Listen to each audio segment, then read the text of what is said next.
po natin ibibigay ang ating mahalagang boto. So tanungin natin kung ano yung kanilang mga, ano pa yung mga ginagawa ngayon. Sabi mo kanina may mga ini-issuehan pa ng mga show cause order, di ba? Last week ang dami. Oo, dahil may mga allegation ng vote buying. May video daw kasi, di ba? Oo. At tanungin natin tungkol sa kung ano ba o ikinababahala ba ng COMELEC itong report na nakikialam daw ang China dito sa ating eleksyon. Maganda umaga po sa inyo, Chairman George Garcia, sir. Good morning po.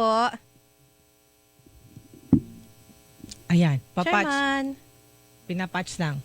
Si Chairman Garcia, alam mo, sa bagay, lagi na natin sinasabi, sipag-sipag ni Chairman at ang tiyaga niya sumagot sa mga tanong, hindi ba? Correct. Good morning po, Chairman Garcia, sir. Yung ating patching. Umaga rin po.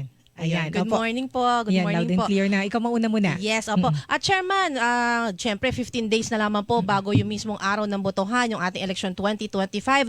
Ano pa ho yung ginagawang paghahanda ng Commission on Elections? Masasabi po bang 100% ang prepared ang COMELEC? Mas maganda na pong masabihin natin na huwag naman 100%. Pero handa naman po ang inyong Commission on Elections na. Ngayon po sa kasalukuyan, tayo po yung nagde-deploy na ng mga kagamitan na gagamitin sa araw na eleksyon. Ang ating pong mga guro ay amin na pong na-train. Kahit po PNP personnel, meron na rin po tayong training. At sa mga balota po ay ongoing. Dapat ma-distribute ang mga balota bago matapos ang buwan na ito. At sa kasalukuyan din po ongoing ang ating pong pagboto ng mga kababayan natin abroad. Nakakatuwa naman dahil madami po nakakaboto na sa kanila sa kasalukuyan. And at the same time po, siyempre ang binabantay natin yung mga pamimili ng boto, yung paggamit ng state resources na parang kala mo ginagamit nilang personal na money, samantalang hindi naman po kanila yan. At pagkatapos, siyempre binabantayan din natin yung mga paggamit ng mga anghang na salita o yung mga anti-discrimination words na ginagamit ng mga politiko kapag sila ay nangangampanya. Siyempre yung election-related violence, tinitingnan po natin sa kasalukuyan, lalo pa kung merong pagtaas ng bilang ng kaguluhan sa isang area. Opo, Chairman, nabanggit nyo nga ho kanina, binabantayan nyo mabuti yung mga kandidato na baka inaabuso nga yung bigayan ng ayuda o kaya programa ng gobyerno. At kabilang ho kasi doon, di ba, last week talagang sunod-sunod yung pag-i-issue nyo ng show cause order laban sa iba't ibang mga kandidato. Masusundan pa ba? Marami pa bang mga mai-issuehan o mapapadalhan ng show cause order? At mariresolve po ba yan? Kasi maraming mga bago yung araw ng nagtatanong dito. botohan. Sabi nga, hanggang show cause order lamang naman ang COMELEC. Wala namang nadidisqualified. Takot lamang ang mga yan. Ito sabi ho yun ng isang sabing mga texter po. Una po, parang first time naman ang COMELEC ay sa kasaysayan nito nag-i-issue ng mga gantong show cause order. Yes. Dati-rati, yung mga complaints ng mga kababayan natin, sinasabi, hindi naman pinapansin ng COMELEC, kinakailangan may formal na petisyon, kinakailangan mayroong complaint na under oath, kailangan ng mga ebidensyang ganito, dokumentong ganyan, etc. etc. Ang inyo pong COMELEC ngayon ay proactive. Kung napansin po niyo, kahit sa social media lang namin nakikita at napapansin, yung mga pictures at mga video na nilalagay po ng mga kababayan natin, ina-actionan po natin, iniimbestigahan natin. At tama po kayo, nag-i-issue kami ng show cause order. Ang show cause order, hindi naman po nangangulugan, Ma'am Isa, Ma'am Nympha, na guilty na yung tao, yung individual o yung kandidato. At least, meron silang pagkakataon i-defend ang sarili nila, explain ang sarili nila, kaysa naman sa social media sila binabanatan. Subalit, kung ang amin po mga task force at mga committee ay hindi po kontento sa kanilang paliwanag, formal po yung papailan ng kasong disqualification at election offense. Yung pong nangyari sa Pasig, hindi po ba napatunayan ng COMELEC after the show cause order, hindi na kontento ang aming committee on yung safe na tinatawag, anti-discrimination, hindi po ba pinailan siya ng formal na disqualification. Ito pong darating na linggo, asahan niyo po ilang formal na disqualification cases din ang maipapile muli ng aming pong task force na yan. Doon naman po sa issue ng vote buying, mga recent po lahat itong mga issue ng vote buying. Ang sinasabi natin, kung yan man ay may mga ayuda na pinamimigay, wala po tayong problema sa ayuda. Binigyan po natin ng exemption ng mga ayuda ng national government at local government. Subalit napakatindi po ng kondisyon na pinatupad po natin, lalo-lalo na dapat walang politiko during the distribution ng mga ayuda na yan. In the first place, ibig sabihin ba hindi madidistribute ang ayuda simply because wala sila o hindi sila magsasalita? Pwede naman madistribute yan dahil mga social workers natin yan, mga lisensyado, and therefore, ay alam na alam nila ang kanilang ginagawa at mas madami pang mga ibang kondisyon. So Opo. again, kapag may paglabag sa palagay ng mga kababayan natin, i-post nyo lang po yan. Gamitin natin ngayon ang social media sa magandang dahilan at pamamaraan. Opo. Chairman, yung pong mga allegation na mga, yung causes po ng inyong pagpapalabas ng show cause order, halimbawa, vote buying o dahil bastos, may discrimination, mariresolve ho ba ito ng COMELEC bago yung araw ng botohan? At kung hindi man, ano ho ba yung proseso para maunawaan ng ating mga kababayan? Kasi pwedeng maiboto, pero meron pa rin kaso, may disqualification case, hindi ho ba? Ayun po yung sinasabi nating maganda. Hindi po sa nananakot tayo ng mga kandidato o mga politiko. Napakahirap din naman tumakbo. Mga kampanya umikot sa natitirang mahigit 2 linggo o yung 15 araw na ito mula ngayong araw na ito na tayo merong nakahang na disqualification case o kaya naman kasong election offense na kasong criminal. Siyempre sa mata at isip ng mga kababayan natin botante, teka muna, dapat ko bang iboto itong mga kandidatong ito o ganyan. Number 1. Number 2, alam natin talagang tataas sa mga susunod na araw yung mga ganyang klaseng insidente and therefore, hindi po magpapatupik-tupik at saka hindi po talaga sasantuhin ng komisyon yung mga ganyan sapagkat gusto natin patunayan, pwede mapagkatiwalaan ng mga kababayan natin yung ang ating pong proseso. And so, yung sinasabi na ano ang pwede namin gawin ay kapag po may pending disqualification case sa amin, ang isang kandidato, formal na disqualification case, whether i-final ng pribadong individual na mga magkakalaban nila o kaya naman ang COMELEC mismo yung mga task force namin na nag-file, pwede po namin hindi iproklama yung kandidatong mananalo. Isipin yung nagpakahirap kayo, nagpaka-effort kayo, gumastos, etc. Yung pala, hindi mapoproklama ng COMELEC. Ginawa po namin yung barangay and SK election 253 ang hindi namin pinroklama na nanalong barangay chairman at mga kagawad. At pagkatapos ng eleksyon, dinisqualify din namin yung mga kandidato na yan. So sa sobrang dami, maaari pong kapusin, hindi kayanin, pero yung mga pending natin, pwede nang madesisyonan, yung ripe na, hinug na, didesisyonan po natin yan bago mag-eleksyon. Ayun, nabanggit ko kanina by next week may mga posibleng masampahan na, masampulan na national po ba ito o mga local candidates? Hint lang. Hinihintay po kasi natin yung kanilang naging formal na naging sagot at yan po ibabalansin, titingnan ng ating mga committee task force kung may basihan ba, talaga bang tama yung kanyang explanation o talaga namang medyo nagsisinungaling doon sa kanyang paliwanag. Yun po yung kagandahan ng tinatawag na essence of due process. Alam ko po, yung mga ibang kababayan natin talaga namang hindi makapaghintay, gusto na kagad ng aksyon na itanggalin nyo na yan, i-disqualify, nakakarating po sa atin ng lahat na yan. Kaya lang po, dito sa ating bansa, hindi porket inaakusahan ay guilty na. Meron pong tinatawag pa rin na essence of due process. And therefore, hanggat walang pinal na desisyon laban sa isang kandidato, sila po'y makakatakbo. Ang boto nila ay mabibilang at kung sakasakaling hindi nga naging final ay mapoproklama dahil yan po ang essence ng due process. Opo. Chairman, historically, pagka ho ba ganitong panahon, kasagsagan na ng vote buying, kasi ano na lang di ba, 15 days na nga lang po bago yung araw ng botohan. Ganito ho ba yung kailangan na todo bantay dahil sa bilihan ng boto? Makatataas Opo. Pero usually po, mga 10 araw bago mag-eleksyon. Yung po ang kadahilanan kung bakit atin pong pinapaalala sa mga kababayan natin. Bawal absolutely ang kahit na ano na ayuda, ano man ang tawag nito. So whether AX, MAIP, AKAP, etc., bawal po yan, pinagbawal po natin. Yung mga exemption na ating pong na-issue ay ibig sabihin hanggang May 1 lang pala yan. And therefore, pagdating ng May 2 hanggang May 12, bawal na po na ipamigay. Pasensya na po sa mga kababayan natin na umaasa sa mga ayuda, pero kailangan po natin itong gawin upang ito'y hindi naabuso at parang personal na ginagamit sa sarili pong pangangampanya dahil hindi naman po kanila yan. And so magre-resume naman po siya after na May 12. Kahit sa May 13, May 14, okay lang na ipamahagi yan. Pero sa 10 araw po yan, bawal na bawal. At siyempre, yung issue pa rin ng pamimili ng boto gamit ang mga bagong platform. Ayan ang po. GCash, ang Paymaya, nakabantay na po sila, Ma'am Isa, Ma'am Ninfa. Hindi po sila talaga pumapayag din. Nag-issue sila ng sarili nilang guidelines and circular at winawarningan yung mga magdedeposito po at magpapadala sa kanila, pati po ang Bangko Sentral ng Pilipinas. Kaya, asahan nyo, tradisyonal na pamimili ang mangyayari. Pupunta sa bawat bahay, mamimigay ng mga sobre na may mga naka-attach na mga sample ballots. Yan po yung mga magkakalaban, bantayan niyo po yan. At sana po ay maiparating sa amin pong kaalaman. Diyan kailangan sir yung gamitin yung cellphone. Kasi sa amin yung experience dun sa probinsya, sa Laguna, night before nung araw ng botohan, doon talaga Doon. nagagapangan. Totoo. Oo, mga tipong madaling araw o gabi, madaling araw, doon nag-aabutan. Di ba, Chairman, nangyayari yun? Opo, at ginagawa pa po niya ang tawag sa atin sa Tagalog kinukural. Ibig sabihin, yung mga isang grupo ng mga individual, hindi na lang pinapalabas o kaya na lang nasa isang lugar para hindi na makaboto dahil mga kalaban. O kaya naman yung mga kakampi, inilalagay din sa isang lugar para hindi ma-reach out ng mga kalaban naman para naman siguradong yung boboto para sa kanila lang. Alam po natin ang lahat ng yan po ay paulit-ulit na nangyayari. Yan po ay matanda ng kagawian sa pamumulitika dito sa ating bansa. Opo, ito Chairman, meron na rin po kayong reaksyon nito tungkol dun sa sinasabing pakikialam or panghihimasok nga po ng China sa eleksyon dito sa ating bansa. Pero kayo ho sa COMELEC, ano ho ba yung dapat na gawin? O kayo po, ano po yung magagawa po ninyo hinggil po sa usapin na ito? Kasi kahit po ang palasyo nagsasabi na nababahala sila alarming daw po ito Ma'am Nifa, gusto ko lang igarantiya sa ating mga kababayan.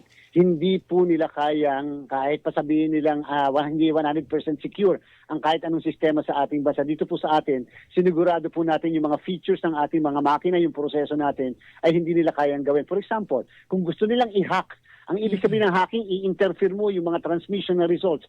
Ang resulta mula sa presinto, paano nila hahack yan? Alam na ng lahat kung anong resulta sa presinto. Naipaskill na, picture na ng lahat. So ang inihahack, yung mga hindi mo pa alam. Paano mo babagawin ang boto ng isang kandidato, 10? Bigla mong gagawin na 100. Paano gagawin nila yon? Nalaman na ng mga tao sa baba kung ano ang result. Naipadala na nga yan sa kanilang mga abogado sa canvassing center. Pero ngayon po, ang talaga pong kinakatakot namin na talagang nangyayari, yan po yung briefing din sa amin ng intelligence community natin, Ma'am Insa at Ma'am Nympha, yung mind conditioning. Yung ngayon pa lang, dinaya na ng COMELEC ang eleksyon. Nakikita niyo po yan. May mga grupong, may mga individual o grupo na isipin nyo, pinalabas yung kanilang pag-assail o pag-question sa ating makina, na nakakabit sa mga cable o sa internet. Pagkatapos 30 minutes lang, 700,000 ang views. Pagkatapos 30,000 kaagad ang comments.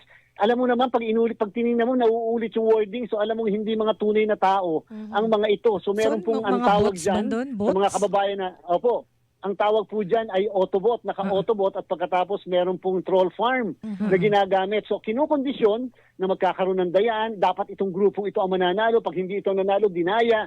Ang COMELEC, si Chairman Garcia, ay mandaraya yan. Pagkatapos yung COMELEC, hindi dapat pagkatiwalaan. Ma'am Isa, Ma'am Nympha, napaka-unfair po sa mga tauhan namin, sa ating mga stakeholders at interest groups na tumutulong sa atin. Nagpapakahirap po kayo, wala nang tulugan, wala nang kainan para lamang siguraduhin maayos ang ating halalan. So ano ang pang-counter ng ng COMELEC? Wala po kasi kaming kakayanan, wala rin kami pong ganung kadaming tauhan.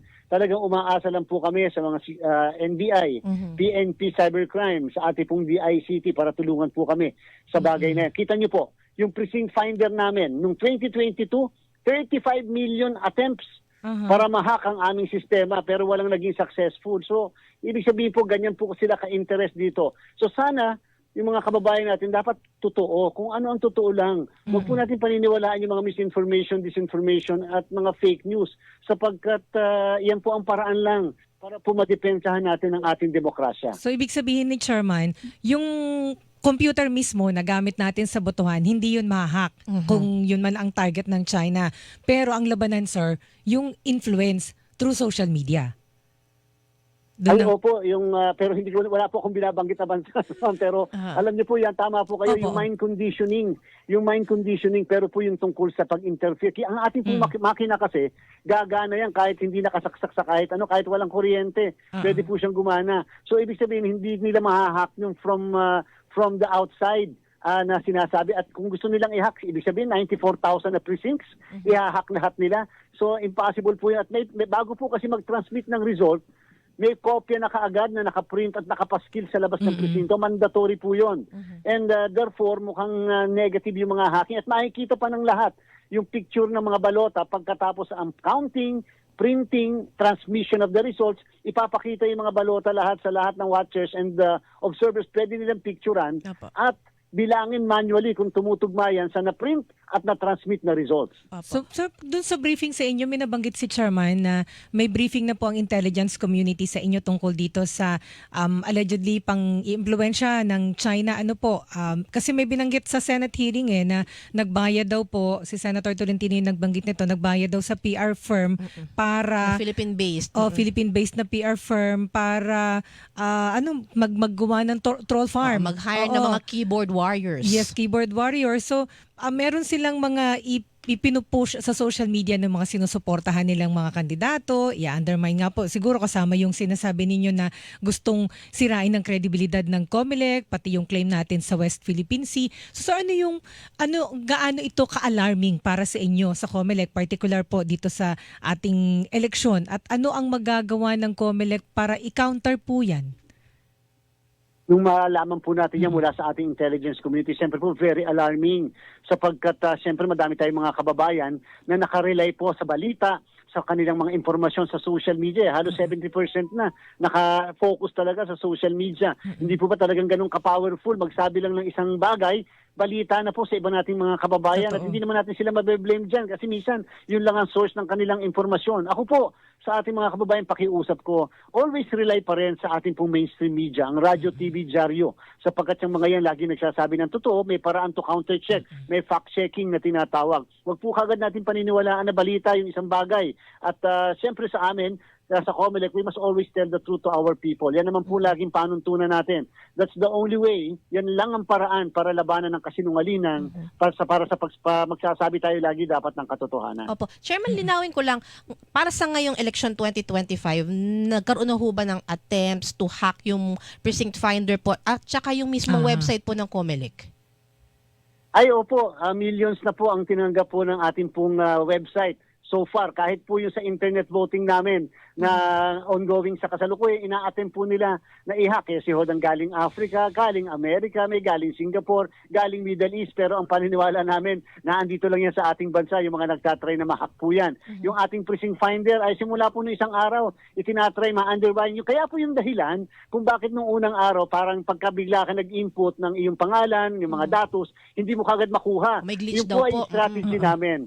Opo, paraan po yun namin yon para po hindi makapasok o makapag-hack yung pong mga iba. At kung napansin niyo po, normal na po ngayon ang ating pong precinct finder. Makukuha nila yung mga informasyon yung kung saan sila botante at anong presinto sila boboto. So again, madami pong attempts pero magagaling na po kasi mga tauhan namin kasama ang DICT. Kaya nakaka-counter po natin ang lahat ng yan. Ayan. Apo. Chairman, may sinabi po after po ng Senate hearing tungkol po dito sa allegedly nga pakikialam daw po ng China o nabanggit yung pakikialam daw ng China sa ating Interference of eleksyon. May China. binanggit po si Undersecretary Jonathan Malaya na meron daw mga kandidato allegedly backed by China pero hindi wala siyang pinangalanan. At ayun po, may sinusuportahan daw ang China. Sir, how can that be taken against the candidate? Isa po ba yan sa dahilan para sila i-disqualify or ano man? Alam ko, pwedeng manggaling kung saan-saan yung kanilang pondo pero kung finance ng China o ng iba pang mga dayuhang gobyerno, hindi ba bawal yun?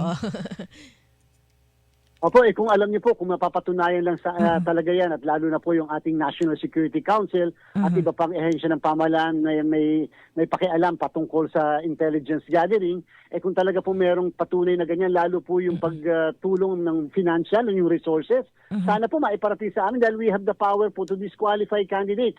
Ang isa sa pinagbabawal ay yung paghingi ng tulong at suporta mula sa foreign individuals at entities. Ay nako, yan po yung isa sa number one na prohibited sa ating pong eleksyon. And therefore, yan po yung ground to disqualify a candidate aside from other criminal cases like for example treason or whatever. So sa atin po sana may mapatunayan tayo na ganyan na talagang sinusuportan.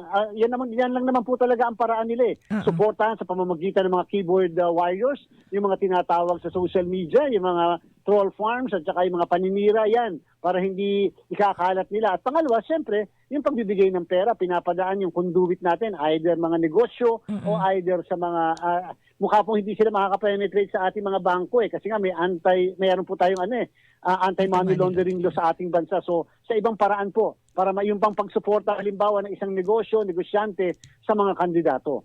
Sir, para lang po sa pagkaunawa ng ating mga kababayan at pagkaunawa rin namin, bakit bawal na na humingi ng tulong o bawal na ponduhan ng mga dayuhan ng mga For kandidato. individuals. Meron po yung pinapalabas dati, pelikula, ang pangalan Manchurian Candidate. Parang napaka-worst naman ang ating demokrasya kung ang maghahalal ng ating po mga leader ay hindi ang mga Pilipino. Napakahirap naman ng mga foreigners na naghahalal sa ating bansa o ang sineserve na interest ng mga mahahalal ay ang interest ng ibang bansa at hindi interest ng mga Pilipino. Kung ikaw ay suportado ng ibang bansa o ibang dayuhan at pagkatapos nanalo ka, hindi ba siyempre tayo mga Pilipino alam na alam nila sobra tayong magbayad utang at yun ay loyalty natin sa kanila para tayo laging sinusuportahan. So ibig sabihin, talika na sa lahat ng interest na gusto nila magmula sa negosyo, politika at iba pa na mga aspeto na gusto nilang ma-influensyahan ng mga decision-making policies dito sa ating bansa. Ayun. And with that po, Chairman, maraming pong salamat sa inyo pong palaging pagpapaunlak sa amin dito sa DCWB. Tsaka expect ni Chairman marami pa tayong tawag dahil Araw-araw. Oo, kasi ilang araw na lang at eleksyon na botohan na Maraming salamat po, sir. Opo, anytime po. Anytime po, maraming salamat po, Ma'am Isa. Ma'am Nimpa, mabuhay po kayong dalawa. Salamat po. Ingat po palagi. Ayan, salamat po. Doon sa binanggit ni Chairman na Hilingan, walang pinoprotek.